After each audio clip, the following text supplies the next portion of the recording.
Hello students, मैं Lucy Rani Mishra LBSM college department of geography. आज मैं इस वीडियो में इंटरमीडिएट सेकेंड ईयर का पार्ट बी का chapter 5 land resources and agriculture भू संसाधन एवं कृषि के बारे में चर्चा करूंगी। तो आइए हम देखते हैं भू संसाधन तथा कृषि, लैंड रिसोर्सेज एंड एग्रीकल्चर। इसके अंदर हम भू उपयोग का मतलब भूमि का जो उपयोग हो रहा है वो किस तरह से हो रहा है, किन किन कार्यों में लगा हुआ है या फिर किन किन मतलब किस प्रकार से किया जा रहा है। मानव जो है भूमि को अपने प्रयोग के लिए मतलब अपने कार्यों के लिए उसका उपयोग करता है। तो इसको हम इस चैप्टर में पढ़ेंगे। जैसे कि हम जानते हैं कि भूमि का जो उपयोग हम लोग देख रहे हैं अपने चारों तरफ, कहीं पे क्या है, नदियाँ है, कहाँ पे कहीं पे पहाड़ है, कहीं पे वृक्ष है मतलब जो जंगल से भरा हुआ है, कहीं पर सड़कें हैं, जो रोड्स बनाए गए हैं बिल्डिंग्स है। तो वो विभिन्न प्रकार से जो भूमि का जो है वो उपयोग हम लोग देख रहे हैं। और इसमें देखिए, और इस प्रकार मनुष्य भूमि को उत्पादन, रहने तथा बहुत तरह के जो मनोरंजन जो कार्य होते हैं या फिर जो संसाधन के रूप में प्रयोग करते हैं। और इसमें अगर हम देखें तो हम लोग के जो स्कूल या फिर कॉलेज के जो बिल्डिंग्स है या फिर जो रोड्स बनाए गए हैं, जो सड़कें, या फिर हम जहाँ पे खेलते हैं जो गार्डन्स होते हैं, तो इस तरह के जैसे खेत, फिर जहाँ पे फसल उगाई जाती है या फिर हम लोग जहाँ पे पशु चराते हैं, चराने जाते हैं। तो ये सब जो है विभिन्न भूमि का जो उपयोग को ये प्रदर्शित करता है, दिखाता है कि हम किस तरह से भूमि को उपयोग कर रहे हैं। अब हम आगे देखेंगे कि भू उपयोग वर्गीकरण, क्लासिफिकेशन ऑफ लैंड यूज, किस तरह से लैंड को यूज किया गया है अलग अलग विभिन्न प्रकार के कार्यों में। जैसे देखिए, भू राजस्व विभाग भू उपयोग संबंधी अभिलेख रखता है। जितने भी भू उपयोग संबंधी अभिलेख जो होते हैं उनको कौन रखता है? भू राजस्व विभाग। भारत की प्रशासकीय इकाइयों के भौगोलिक क्षेत्र की सही जानकारी देने का दायित्व भारतीय सर्वेक्षण विभाग, जो कि सर्वे डिपार्टमेंट का है। भू राजस्व विभाग मतलब land revenue department of India जो है वो क्या करती हैं? जितने भी भू उपयोग संबंधी जो अभिलेख, जितने भी लेखा जोखा जो रिपोर्ट्स होते हैं उनको भू राजस्व विभाग रखता है। परंतु यहाँ का जो जियोग्राफिकल एरिया, वो जो भौगोलिक क्षेत्र की जो सही जानकारी, इसका दायित्व किसका होता है? सर्वे डिपार्टमेंट ऑफ इंडिया का, भारतीय सर्वेक्षण विभाग का। अब देखिए, ये दोनों जो है भू राजस्व तथा सर्वेक्षण विभाग, ये दोनों में क्या है? मूलभूत अंतर भी है। ये है कि भू राजस्व द्वारा प्रस्तुत क्षेत्रफल पत्रों के अनुसार रिपोर्टिंग क्षेत्र पर आधारित है। देखिए, यहाँ के जो क्षेत्रफल जो प्रस्तुत किए जाते हैं वो क्या होता है? किसके अनुसार होते हैं? पत्रों, रिपोर्टिंग क्षेत्र पर मतलब आधारित होते हैं। और जो कि कम या अधिक हो सकता है। देखिए, वो कम या फिर अधिक कुछ भी हो सकता है, लेकिन कुल भौगोलिक क्षेत्र भारतीय सर्वेक्षण विभाग के सर्वेक्षण पर आधारित है। ये क्या है? सर्वे करके वहाँ के जो ज्योग्राफिकल एरिया होता है उनके आधार पर ये किया जाता है तथा ये स्थायी होते हैं। भू उपयोग वर्गीकरण, क्लासिफिकेशन ऑफ लैंड यूज, इसमें हम देखेंगे कि किस तरह से भूमि उपयोग का जो है वर्गीकरण किया गया है। तो इसमें क्या है? देखिए, भूमि एक प्रकार से तो उसका उपयोग नहीं किया गया है। कहीं पर बंजर भूमि है तो कहीं पर कृषि कार्य के लिए उपयुक्त उपजाऊ भूमि है, कहीं पर गैर कृषि कार्य के लिए भूमि उपयोग किया गया है, तो कहीं पर चारागाह के क्षेत्र है। तो इस तरह से इसको 9 भागों में बांटा गया है। पहला है वनों के अधीन क्षेत्र, फिर है गैर कृषि कार्यों में प्रयुक्त भूमि, फिर बंजर व व्यर्थ भूमि, स्थायी चारागाह क्षेत्र, कृषि योग्य व्यर्थ भूमि, वर्तमान परती भूमि, पुरातन परती भूमि, फिर निबल बोया गया क्षेत्र, फिर विविध तरु फसलों व उपवनों के अंतर्गत क्षेत्र। अब आगे हम इनके बारे में थोड़ा संक्षिप्त में पढ़ेंगे। भू राजस्व अभिलेख द्वारा अपनाया गया भू उपयोग वर्गीकरण निम्न प्रकार से है।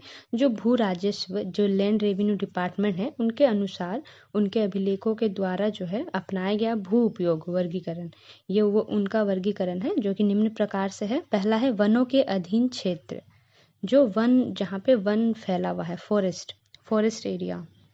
जो कानूनी तौर पर वनों का विस्तार को घोषित किया गया है, जो कानूनी तौर पर उन्हें ही वन कहते हैं, वन प्रदेश। और ये जो है सरकार द्वारा वर्गीकृत वन क्षेत्र का सीमांकन इस प्रकार किया जाता है कि जहाँ वहाँ क्या है कि वन विकसित हो सके आगे चलकर, तो उसे वनों के अधीन क्षेत्र कहा जाता है। दूसरा है गैर कृषि कार्यों में प्रयुक्त भूमि, land to non agriculture uses. इसमें वैसे भूमि है जो कृषि कार्य में यूज नहीं होते हैं।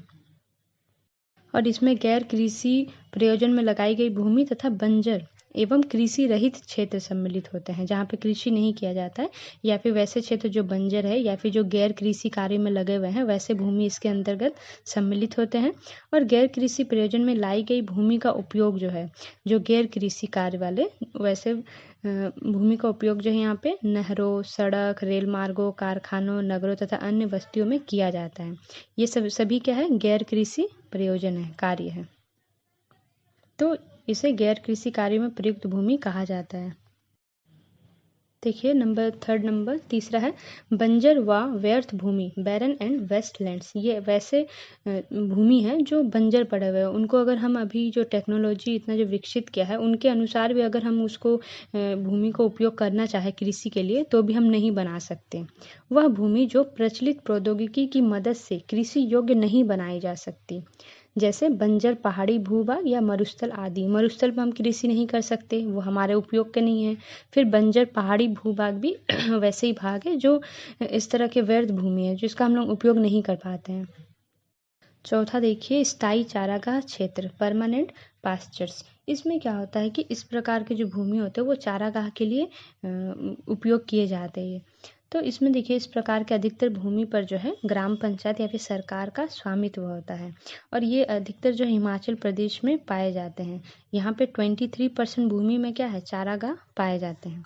पांचवा देखिए विविध तरु फसलों व उपवनों के अंतर्गत क्षेत्र, वैसे क्षेत्र जहाँ पे पेड़ पौधे हैं और या फिर फसलों को या फिर उपवन जो गार्डन होते हैं वैसे क्षेत्र।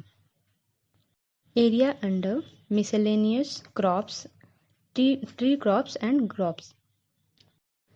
इस भूमि में उद्यान जो गार्डन होते हैं, उपवन होते हैं, उनको सम्मिलित किया जाता है, और फलदार वृक्ष जहाँ पे होते हैं वैसे उपवन को या फिर वैसे उस एरिया में फलदार वृक्ष होते हैं उनको इनमें सम्मिलित किया जाता है। और ये जो है अधिकतर जो है इस एरिया में जो भूमि आती है उनमें व्यक्तियों का निजी स्वामित्व होता है, मतलब उसमें सरकार का कोई स्वामित्व नहीं होता है, अपने अपने जिन व्यक्तियों का होगा वो एरिया वो अपने निजी स्वामित्व में होते हैं। इसके बाद देखिए कृषि योग्य व्यर्थ भूमि, जो कृषि योग्य तो है लेकिन वो व्यर्थ पड़ा है, जो पिछले 5 वर्षों से या फिर उससे अधिक समय के लिए क्या है, अधिक वर्षों के लिए वो व्यर्थ पड़ा है, बेकार वैसे ही पड़ा हुआ है, उसमें कुछ उपयोग नहीं किया गया है। लेकिन इसमें क्या है, हम कृषि तकनीकों के जरिए हम वहाँ पे कृषि क्षेत्र योग्य बना सकते हैं, उसको हम कृषि योग्य बना के उसको हम कृषि वहाँ पे कर सकते हैं, तो वैसे क्षेत्रों को कृषि योग्य व्यर्थ भूमि कहा जाता है। फिर सातवां देखिए वर्तमान परती भूमि, करंट फैलो।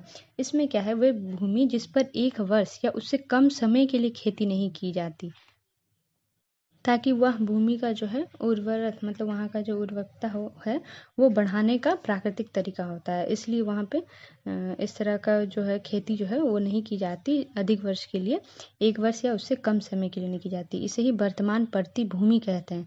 और आठवां देखिए पुरातन परती भूमि, फैलो अदर देन करंट फैलो। इसमें क्या है, वह भूमि जिसे 1 वर्ष से अधिक किंतु 5 वर्ष से कम, बोला जा रहा है कि 1 वर्ष से अधिक होता है लेकिन 5 वर्ष से कम के लिए इसको खेती के लिए उपयोग नहीं किया जाता है। नंबर लास्ट में 9 में है देखिए निबल बोया क्षेत्र, नेट एरिया सोन। या वह भूमि होती है जहाँ पे क्या है ना, फसलों को उगाया या फिर काटा जाता है, तो उसे ही निबल बोया गया क्षेत्र कहते हैं। साझा संपत्ति संसाधन, कॉमन प्रॉपर्टी रिसोर्सेज। इसमें जो है भूमि के स्वामित्व के आधार पर, मतलब आप इस भूमि में, इस लैंड में किसका हक है, किसका अधिकार है, तो वो निजी है या फिर सभी के लिए है। तो इस तरह के आधार पर भूमि संसाधनों को 2 भागों में बांटा जाता है। पहला है निजी भू संपत्ति, दूसरा है साझा संपत्ति संसाधन। अब देखिए निजी भू संपत्ति का मतलब है वैसा जिसमें व्यक्तियों का निजी स्वामित्व होता है, उनका अपना हक होता है उस भूमि पर, या फिर कुछ व्यक्तियों का सम्मिलित निजी स्वामित्व, या फिर कुछ लोग मिलकर वहाँ पे उनका निजी स्वामित्व होता है। जबकि साझा संपत्ति जो होता है वो सामुदायिक उपयोग हेतु सभी के लिए, सभी जनता के उपयोग के लिए वो यूज होता है, और राज्यों के स्वामित्व में होती है। ये राज्यों के अधिकार पर होते हैं, और इसकी प्रमुख विशेषताएं भी है। पहला देखिए पशुओं के लिए चारा, घरेलू उपयोग हेतु ईंधन, लकड़ी तथा साथ ही अन्य वन उत्पाद जैसे कि फल, फल, रेशे, गिरी, औषधीय पौधे आदि साझा संपत्ति संसाधन में आते हैं। हम क्या करते हैं, वनों में जाके वहाँ से लकड़ी काटने के लिए, मतलब लकड़ी काट के ले आते हैं ईंधन के लिए, फिर वहाँ से अन्य उत्पाद भी लेकर, जैसे फल, औषधीय जो होते हैं, मेडिसिनल प्लांट्स जो होते हैं उनको, फिर पशुओं को भी हम वहाँ पे चराते हैं। तो इस तरह से जो है वो क्या होता है, वो साझा संपत्ति संसाधन में आते हैं। ऐसे क्षेत्र में, ऐसे भूमि पर आर्थिक रूप से जो कमजोर वर्ग के जो व्यक्ति होते हैं, उनका जीवन यापन इन्हीं भूमियों पर आधारित होता है। क्यों? क्योंकि उनमें जो वो भूमिहीन होते हैं, तो जिन कारण क्या है, वो अपने पशुपालन से ही अपना जीवन जो है उसको चलाते हैं। उनका जो आय का जो स्रोत होता है वो पशुपालन होता है, तो वो इस तरह से भूमि पर निर्भर रहते हैं। तीसरा है, महिलाओं के लिए भी इनका विशेष महत्व है। देखिए, महिलाओं के लिए भी इनका विशेष महत्व इसलिए है क्योंकि वहाँ पे वो जाके क्या करती हैं, उन इलाकों में चारा या फिर ईंधन के लिए जो लकड़ी है उनको वो वहाँ से जाके इकट्ठा करती है, तो उनकी ये जिम्मेदारी होती है। और फिर है नंबर 4 में, देखिए, सामुदायिक वन, चारागाह, ग्रामीण जलीय क्षेत्र तथा अन्य सार्वजनिक स्थान साझा संपत्ति संसाधन के उदाहरण हैं। इसमें देखिए, सामुदायिक जो वन होते हैं, जो फॉरेस्ट एरिया होता है, फिर चारागाह जहाँ पे हम जो अपने पशुओं को चराते हैं, या फिर ग्रामीण जलीय क्षेत्र, ये सारे क्या होते हैं, सार्वजनिक होते हैं, ये सभी के लिए होते हैं, इसलिए इसको साझा संपत्ति संसाधन के उदाहरण कहा गया है। मतलब ये साझा संपत्ति संसाधन है। भारत में फसल ऋतुएं, ये देखिए यहाँ पे भारत में क्या है कि हम जो फसल लगाते हैं उनके अलग अलग ऋतुएं हैं, वो अलग अलग ऋतुओं में अलग अलग फसल को लगाया जाता है। हमारे देश के उत्तरी व आंतरिक भागों में 3 प्रमुख फसल ऋतुएं हैं। पहला है खरीफ, फिर दूसरा है रबी और तीसरा है जायद। इन नामों से ये जानी जाती है। पहला देखिए खरीफ ऋतु, इसमें क्या होता है, इस ऋतु में जून माह से प्रारंभ होकर सितंबर माह तक रहती है। ये जो खरीफ ऋतु होती है वो जून माह से सितंबर तक, इन बीच में ही यहाँ पे फसल लगाए जाते हैं, तो उसे खरीफ ऋतु कहा जाता है। इसमें चावल, कपास, जूट, ज्वार, बाजरा व अरहर आदि की कृषि की जाती है। और ये जो है दक्षिण पश्चिम मानसून पर ही संबंधित है। मतलब ये क्या होता है, जैसे ही मानसून आता है उसी समय इसी मतलब यहाँ पे फसल उगाए जाते हैं। और इसमें दक्षिण पश्चिम मानसून के साथ चावल की फसल शुरू होती है।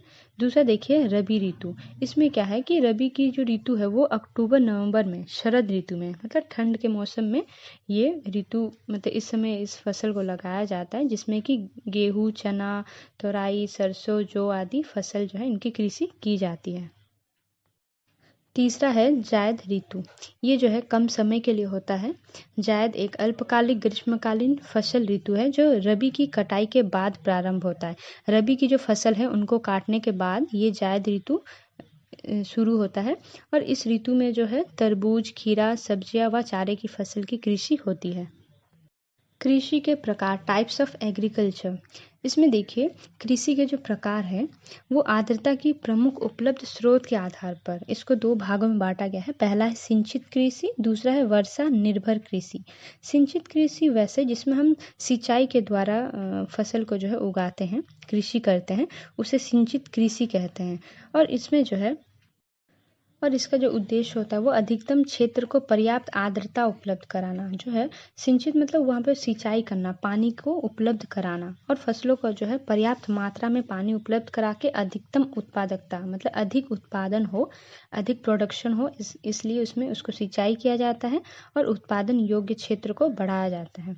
फिर दूसरा देखिए वर्षा निर्भर कृषि, ये जो है पूरी तरह से वर्षा पर निर्भर करता है। जब वर्षा होती है उस समय इस तरह की कृषि की जाती है, जैसे कि उपलब्ध आर्द्रता की मात्रा के आधार पर इसे शुष्क भूमि कृषि व आर्द्र भूमि कृषि में बांटते हैं। मतलब इसको फिर आर्द्रता की मात्रा के अनुसार जो उसको 2 भागों में फिर से बांटा गया है। पहला है शुष्क भूमि कृषि व आर्द्र भूमि कृषि में।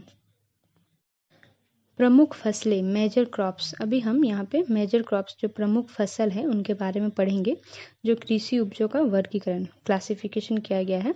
इसमें देखिए उपयोगिता की दृष्टि से भारतीय कृषि उपजों का वर्गीकरण निम्न प्रकार से किया जा सकता है। पहला देखिए खाद्यान्न, वैसा जो हम खाने के उपयोग में लाते हैं। इस श्रेणी के अंतर्गत वे अनाज आते हैं जिनका उपयोग रोटी या भोजन बनाने में करते हैं। जैसे हम रोटी या जो चावल हम बनाते हैं तो इनके उपयोग जो खाने के लिए हो रहा है, इसका यहाँ पे इस तरह की कृषि की जाती है इसमें, जैसे कि गेहूँ, चावल, चना, मक्का, ज्वार, बाजरा आदि। दूसरा है व्यापारिक एवं मुद्रादायिनी फसलें। वैसे फसल जो व्यापार की दृष्टि से मतलब पैसा कमाने के लिए, ये मुद्रादायनी फसलें जो कहते हैं, वो उसे व्यापार की दृष्टि से हम करते हैं वैसे कृषि, जिसमें देखिए गन्ना, कपास, जूट, तिलहन, रबर, नारियल, गर्म मसाले एवं काजू आदि की कृषि की जाती है। और इस तरह के जो कृषि किए जाते हैं उसमें इसका व्यावसायिक महत्व अधिक होता है और इनका उपयोग जो है उद्योग धंधों में कच्चे माल के रूप में किया जाता है। तीसरा देखिए पेय पदार्थ। वैसे पदार्थ जो पीने योग्य होते हैं, इन उपजों का उपयोग मुख्य रूप से पेय बनाने के लिए किया जाता है, जैसे कि चाय, कहवा या तंबाकू। जैसे हम चाय या फिर कॉफ़ी जो बनाते हैं वो पेय पदार्थ के अंदर आता है। और फिर उसके बाद है फल। फल तो हम जानते ही हैं, फल सब्जियां जो है वो इसके अंतर्गत होंगे, जैसे कि आम, अमरूद, केला, संतरा, तरबूज, आलू एवं शकरकंद आदि। और पांचवा देखिए रेशे वाली फसलें। वैसे फसल जो जिससे धागा बनता है, जैसे कपास, जूट, पटसन, मेरसा और पटुआ आदि, जिससे कि रेशे प्राप्त किए जाते हैं वैसे इसमें, इसलिए इसे रेशे वाली फसलें कहा जाता है। अभी जो हम प्रमुख फसलों के बारे में पढ़ रहे थे उसमें हम क्या करेंगे, अभी संक्षिप्त में थोड़ा सा पढ़ेंगे। जैसे खाद्यान्न फसलों में हम पढ़ रहे थे गेहूँ, चावल, चना, मक्का, तो उसके बारे में थोड़ा सा पढ़ते हैं। गेहूँ जो है वो भारत की प्रमुख फसल है, जिसको कि खाद्यान्न मतलब खाने के लिए इसका उपयोग किया जाता है। तो पहला देखिए इसमें कि पश्चिम या उत्तरी तथा मध्य भारत के लोगों के भोजन का प्रमुख अंग है और ये जो है पूरे विश्व में ये दूसरे स्थान पर है। मतलब हमारे भारत में इसका उत्पादन जो है वो दूसरे मतलब विश्व में गेहूं उत्पादक जो है वो देशों में भारत का दूसरा स्थान है। और इसके लिए जो है 10 डिग्री सेल्सियस से लेकर 15 डिग्री सेल्सियस टेम्परेचर तापमान की आवश्यकता होती है और 80 सेंटीमीटर की वार्षिक वर्षा। और इसके लिए जो है मिट्टी का जो आवश्यकता होती है, जैसे कि हल्की दोमट या बलुई मिट्टी की, इसमें बलुई दोमट मिट्टी की आवश्यकता होती है। और ये सबसे अधिक जो है गेहूं उत्पादक राज्य जो है वो यूपी है, उत्तर प्रदेश, वहाँ पे सबसे अधिक गेहूं का उत्पादन किया जाता है। और उसके बाद जो है पंजाब, हरियाणा, मध्य प्रदेश एवं राजस्थान का स्थान है। दूसरा देखिए चावल, राइस। भारत में जो है अधिकतर जनसंख्या क्या खाती है, चावल। चावल ही जो है अधिक सब पसंद करते हैं, तो भारत की अधिकतर जनसंख्या का प्रमुख भोजन चावल है और यह एक उष्णकटिबंधीय फसल है। और इसके लिए जो है औसत तापमान 24 डिग्री सेल्सियस चाहिए और 150 सेंटीमीटर की वार्षिक वर्षा इसमें जरूरत पड़ती है। और इसमें जो है गहरी उपजाऊ चीका या दोमट मिट्टी की आवश्यकता होती है। और भारत में जो है ये खरीफ जो जाड़े की फसल है ये, तो खरीफ ऋतु में ये मुख्यतः चावल को उगाया जाता है। और इसमें जो है जैसे अमन, साली या अघनी आदि नामों से भी ये जाना जाता है। इसके 3000 से भी अधिक प्रजातियां पाई जाती है। ये जो चावल की जो होती हैं प्रजाति में मतलब अलग अलग प्रजाति के चावल पाए जाते हैं, छोटे बड़े, अलग अलग नाम सब भी अलग अलग है इसमें। तो इस तरह की प्रजातियां इसमें पाई जाती है। और भारत जो है विश्व में मतलब चीन के बाद, चीन सबसे पहला है पूरे विश्व में, पहला स्थान रखता है चावल में और दूसरा जो है भारत है, इसका बड़ा उत्पादक देश। फिर देश में चावल का जो सर्वाधिक उत्पादन कहाँ होता है, पश्चिम बंगाल में, वेस्ट बंगाल में। और उसके बाद उत्तर प्रदेश, आंध्र प्रदेश, पंजाब और बिहार का स्थान है। तीसरा देखिए ज्वार। इसमें क्या है, क्षेत्रफल एवं उत्पादन की दृष्टि से ज्वार जो है हमारे देश में, भारत में तीसरा महत्वपूर्ण खाद्यान्न है। अब ये भी क्या है, उष्णकटिबंधीय फसल है। इसके लिए 27 डिग्री से 32 डिग्री सेल्सियस टेम्परेचर चाहिए तापमान और 30 से 65 सेंटीमीटर की वर्षा। और ये इसमें जो है मिट्टी का जो प्रयोग होता है हल्की दोमट, चिकनी एवं काली मिट्टी की आवश्यकता होती है। और ज्वार मुख्यतः जो है वो प्रायद्वीपीय भारत की फसल है। ये क्या है, भारत का प्रायद्वीपीय भाग जो है वहाँ की ये फसल है। और देखिए महाराष्ट्र में सबसे ज़्यादा जो है ज्वार का कृषि किया जाता है, या फिर कह सकते हैं कि महाराष्ट्र जो है वो इसका सबसे ज़्यादा उत्पादक राज्य है। और उसके बाद जो है वैसे राज्य के स्थान हैं जैसे कर्नाटक, मध्य प्रदेश, राजस्थान एवं आंध्र प्रदेश। और फिर चौथा देखिए बाजरा। बाजरा जो है वो क्या है, अधिक शुष्क जलवायु में उत्पन्न किया जाता है। बहुत उसे आर्द्र जलवायु नहीं चाहिए बल्कि शुष्क, ड्राई चाहिए। और इसके लिए जो है 25 डिग्री से 31 डिग्री सेल्सियस के बीच का टेम्परेचर इसको जरूरत पड़ता है और 40 से 50 सेंटीमीटर की वार्षिक वर्षा चाहिए। और बलुई, दोमट और उथली काली मिट्टी अच्छी मानी जाती है इसके लिए। और राजस्थान देश में बाजरा का सबसे बड़ा उत्पादक है। हमारे राज्य में मतलब हमारे भारत में, भारत देश में राजस्थान का पहला स्थान है और उसके बाद उत्तर प्रदेश, गुजरात, हरियाणा और महाराष्ट्र का स्थान है। पांचवा देखिए मक्का कॉर्न। मक्का जो है वो खरीफ की फसल है और इसके लिए जो है टेम्परेचर चाहिए 21 डिग्री से 27 डिग्री सेल्सियस के बीच में इसका औसत तापमान होना चाहिए, एवरेज टेम्परेचर, और 50 से 75 सेंटीमीटर की वार्षिक वर्षा चाहिए और अच्छे जल निकास वाली नाइट्रोजन युक्त जलोढ़ या लाल दोमट मिट्टी का उपयोग मतलब इसमें किया जाता है। देश के सर्वाधिक मक्के का उत्पादन जो है वो कर्नाटक में होता है और इसके बाद आंध्र प्रदेश, महाराष्ट्र, राजस्थान और तमिलनाडु का स्थान है। तीसरा 6 नंबर देखिए, छठा चना, चिकपीस। चना जो है वो क्या है, उपोष्ण कटिबंधीय क्षेत्र की फसल है। इससे पहले जो हम पढ़ रहे थे वो जैसे कि चावल का, फिर अलग अलग जो फसल है उनका अलग अलग क्षेत्र होता है फसल का। जैसे चना का है उपोष्ण कटिबंधीय क्षेत्रों की फसल है ये, और ये मुख्यतः जो है वर्षा आधारित फसल है। ये क्या है, वर्षा पर ही आधारित होती है और ये देश के जो मध्य पश्चिम तथा उत्तरी पश्चिमी भागों में रबी की ऋतु में बोई जाती है। अभी जो हम 3 तरह की जो ऋतुएं पढ़े थे फसल की, खरीफ, रबी और जायद, उसमें चना जो है वो रबी की ऋतु में बोई जाती है और इस फसल को उगाने के लिए वर्षा की केवल 1 या 2 हल्की बौछारें या 1 या 2 बार सिंचाई की आवश्यकता होती है। इस फसल के प्रमुख उत्पादक राज्य कौन है? मध्य प्रदेश, उत्तर प्रदेश, महाराष्ट्र, आंध्र प्रदेश तथा राजस्थान। अब देखिए तिलहन, ऑयल सीड्स। इसमें जो है खाद्य तेल निकालने के लिए तिलहन की खेती की जाती है। इसमें देखिए पहला जो है मूंगफली, ग्राउंड नट्स। इसमें जो है ये मुख्यतः क्या है, शुष्क प्रदेशों की वर्षा आधारित खरीफ फसल है ये खरीफ ऋतु में इसको उगाया जाता है। परंतु दक्षिण भारत में, हमारे भारत का जो दक्षिणी वाला जो एरिया है, क्षेत्र है, दक्षिण भारत में क्या है, ये रबी ऋतु में भी बोई जाती है और गुजरात, तमिलनाडु, आंध्र प्रदेश, कर्नाटक तथा महाराष्ट्र जो है इसके उत्पादक राज्य है। दूसरा देखिए तोरिया व सरसों, तोरिया एंड मस्टर्ड। इसमें क्या है कि ये जो तिलहन है इसमें ये 2 तरह के शामिल है और इसमें जैसे कि देखिए राई, सरसों, तोरिया, तारा मीरा आदि ये सब इसमें सम्मिलित है। इनको भी इनमें मिलाया गया है, मतलब ये भी उनमें सम्मिलित है। ये उपोष्ण कटिबंधीय फसलें हैं तथा भारत के मध्य या उत्तरी पश्चिम भाग में रबी के ऋतु में बोई जाती है और ये जो है राजस्थान का जो 1/3 भाग है उसमें ये उत्पादन किया जाता है तथा प्रमुख उत्पादक राज्य जैसे इसके हैं उत्तर प्रदेश, हरियाणा, पश्चिम बंगाल तथा मध्य प्रदेश है। पेय पदार्थ, बेवरेज क्रॉप्स, वैसे पदार्थ जो पीने के लिए उपयोग करते हैं, जैसे कि हम चाय, कॉफ़ी जो यूज़ करते हैं वो पेय पदार्थ के अंतर्गत आते हैं। देखिए चाय, टी। चाय जो है भारत की एक महत्वपूर्ण मुद्रादायनी फसल है। हम जो फसलों के बारे में जो पढ़ रहे थे उसके अनुसार देखिए ये मुद्रादायनी फसल है चाय, और यह जो है उष्णकटिबंधीय जलवायु का पौधा है और इसके लिए 24 डिग्री से 30 डिग्री का टेम्परेचर चाहिए और 150 से 250 सेंटीमीटर की वार्षिक वर्षा इसको आवश्यकता होती है इसमें। और ये सुवाहित, गहरी, भुरभुरी व जैव तत्वों से संपन्न अम्लीय दोमट मिट्टी इसके लिए अच्छी मानी जाती है। और असम, जैसे हम जानते हैं चाय के लिए सबसे प्रमुख उत्पादक राज्य कौन है? असम है। और ये उसके बाद जो है पश्चिम बंगाल, तमिलनाडु, केरल, त्रिपुरा व अरुणाचल प्रदेश का स्थान है। दूसरा देखिए कहवा, कॉफ़ी। कॉफ़ी जो है ये कहवा, इसके जो पौधे हैं ये उष्ण एवं आर्द्र जलवायु इसके लिए अच्छी मानी जाती है इसके लिए, और ये 16 डिग्री से 28 डिग्री का तापमान जो टेम्परेचर है इसको चाहिए और 150 से 250 सेंटीमीटर की वर्षा और सुवाहित, भुरभुरी, ह्यूमस, लोहा और चूना युक्त दोमट मिट्टी इसके लिए उपयुक्त माने जाते हैं। और देश में जो है कहवा के उत्पादन में सबसे जो सर्वोपरि स्थान है वो कर्नाटक का है और जिसके बाद केरल, तमिलनाडु, आंध्र प्रदेश और ओडिशा राज्य आते हैं। रेशेदार फसलें, फाइब्रस क्रॉप्स। इसमें वैसे फसल उगाए मतलब होते हैं, फसल की कृषि की जाती है जिससे हम रेशे प्राप्त करते हैं, जिससे हम धागा बनाते हैं। पहला है कपास, कॉटन। ये जो है ये एक मुद्रादायनी फसल है कपास, और इसका उपयोग जो है सूती वस्त्र बनाने के लिए किया जाता है।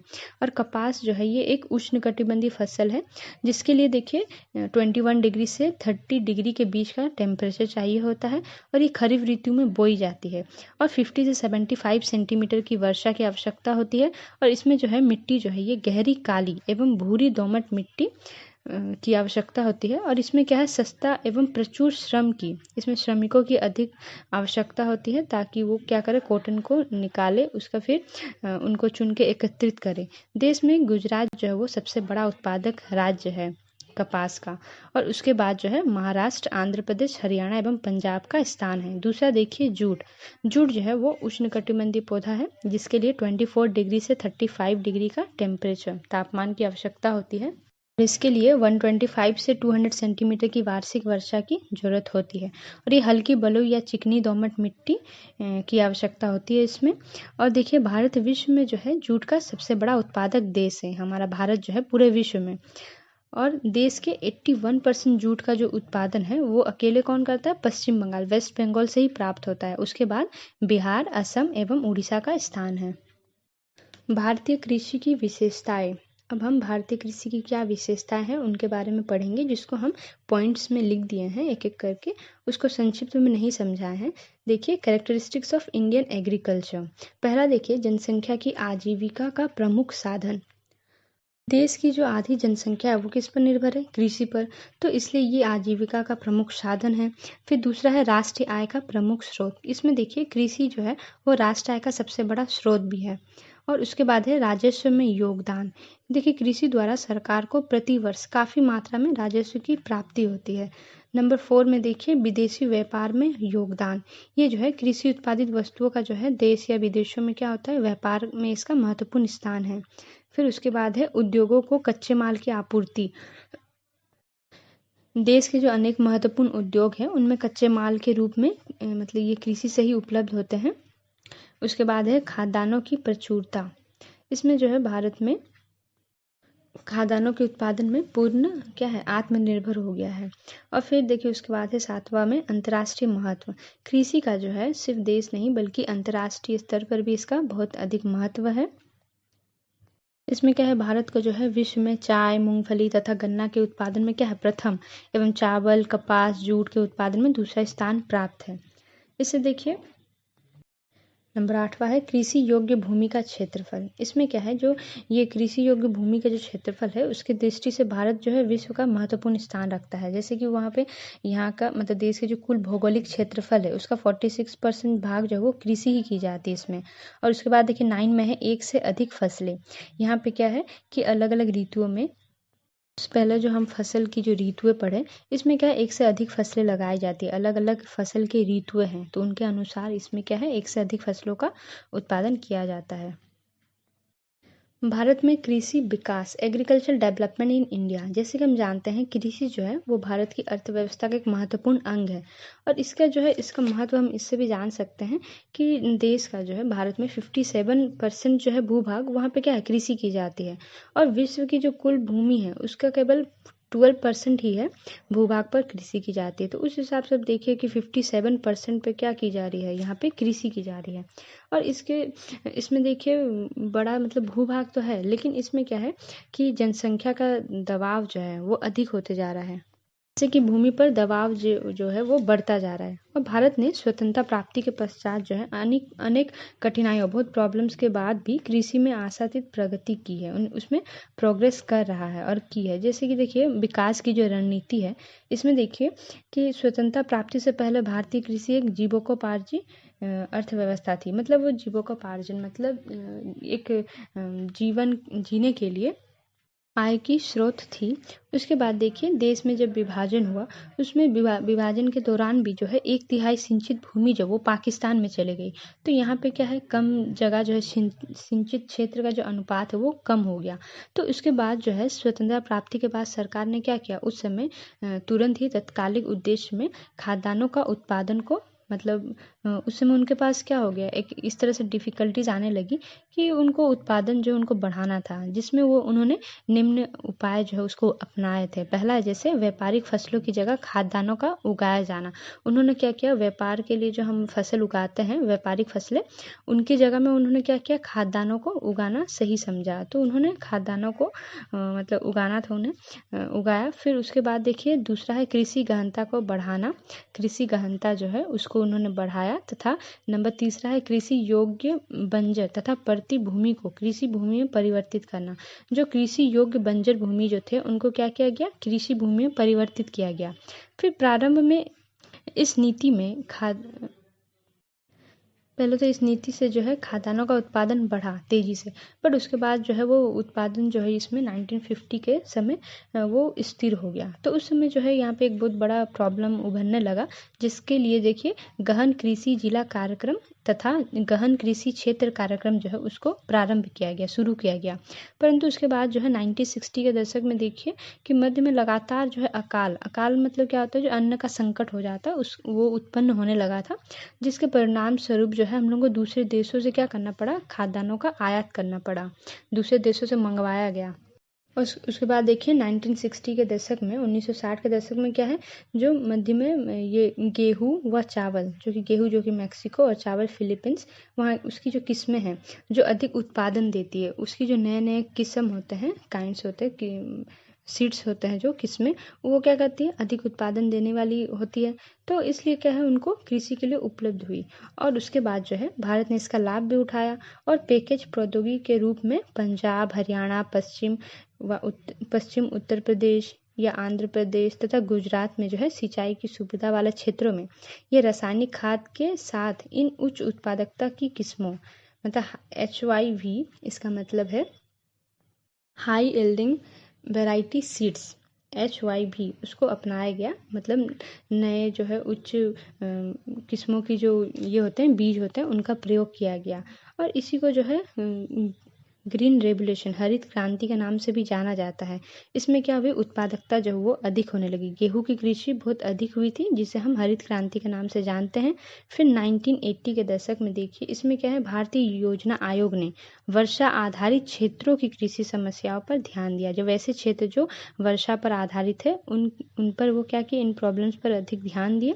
और योजना आयोग ने 1988 में कृषि विकास में प्रादेशिक संतुलन को प्रोत्साहित करने हेतु कृषि जलवायु नियोजन का भी प्रारंभ किया था। और 1990 के दशक में जो है उदारीकरण नीति तथा उन्मुक्त बाजार अर्थव्यवस्था से जो है भारतीय कृषि जो है वो क्या है, प्रभावित भी हुआ। उसके विकास में जो है, उसके डेवलपमेंट में वो क्या किया, प्रभावित किया इसको। और जो है ग्रामीण अवसंरचना विकास में भी क्या होने लगी, कमी। फसलों के समर्थन मूल्य तथा बीजों या कीटनाशकों पर छूट में कटौती या ग्रामीण ऋण जो होता है उनमें भी रुकावट, ये सारे प्रॉब्लम्स को उनको फेस करना पड़ा। आगे देखिए भारतीय कृषि की समस्याएं, प्रॉब्लम्स ऑफ इंडियन एग्रीकल्चर। पहला देखिए इसमें जो है प्रमुख समस्याएं लिखे हुए हैं, इसको भी मैंने संक्षिप्त में नहीं दिया है, पॉइंट वाइज लिखा हुआ है। पहला है अनियमित मानसून पर निर्भर। ये जो है मानसून पर निर्भर होता है हमारा कृषि, सभी को पता है। तो मानसून जो है कभी देरी से पहुंचता है, कभी देखिए बारिश अच्छी खासी होती है तो कभी बारिश नहीं होती है सही से। तो ये एक प्रॉब्लम है इंडियन मानसून के लिए, भारतीय कृषि के लिए। दूसरा है निम्न उत्पादकता, यहाँ पे जो प्रोडक्शन है वो क्या है, निम्न है, कम है। फिर तीसरा है वित्तीय संसाधनों की बाध्यताएं तथा ऋणग्रस्तता। यहाँ पे जो किसान लोग हैं वो अधिकतर देखिए ऋण लेके बैठे हुए हैं, तो ऋण से ग्रस्त है तथा वित्तीय संसाधनों की जो है बाध्यता है। और चौथा है भूमि सुधारों की कमी। फिर पांचवा देखिए छोटे खेत तथा विखंडित जोत, छोटे छोटे खेत होना। फिर 6 में है वाणिज्यीकरण का अभाव, यहाँ पे जो है वाणिज्यीकरण का क्या है, अभाव है। फिर व्यापक अल्प रोजगार, यहाँ पे रोजगार का भी क्या है, इसमें जो भारतीय कृषि में विशेषकर असिंचित क्षेत्रों में जो है बड़े पैमाने पर अल्प रोजगारी पाई जाती है। उसके बाद देखिए कृषि योग्य भूमि का निम्नीकरण, इसमें क्या है, जो कृषि योग्य भूमि है उसका कम होना, निम्नीकरण होना। फिर नंबर 9 में है देखिए जनसंख्या का निरंतर बढ़ता बाद, जैसे जैसे दिन बीतते जा रहे हैं, सालों साल क्या है, जनसंख्या भी अधिक बढ़ते जा रही है, जिस कारण क्या है, जो कृषि भूमि पर है उसमें भार बढ़ता जा रहा है। नंबर 10 है कृषि करने के पुराने ढंग। आज भी देखिए भारत में कृषि जो किए जाते हैं वो पुराने ढंग से ही की जाती है। तो ये सारे जो है भारतीय कृषि की समस्याएं हैं। पाठ 1 नज़र में, इसमें देखिए चैप्टर्स के कुछ मेन पॉइंट्स लिखे हुए हैं और आगे इस चैप्टर्स के कुछ मेन क्वेश्चंस भी दिए हुए हैं। वीडियो को पॉज करके ये क्वेश्चन जो है उसको नोट कर लीजिए। और अगर आपको ये चैप्टर अच्छे से समझ में आया तो लाइक ज़रूर कीजिएगा, और अगर अभी तक आप सब्सक्राइब नहीं किए हैं तो सब्सक्राइब भी ज़रूर से कर लीजिए। Thank you.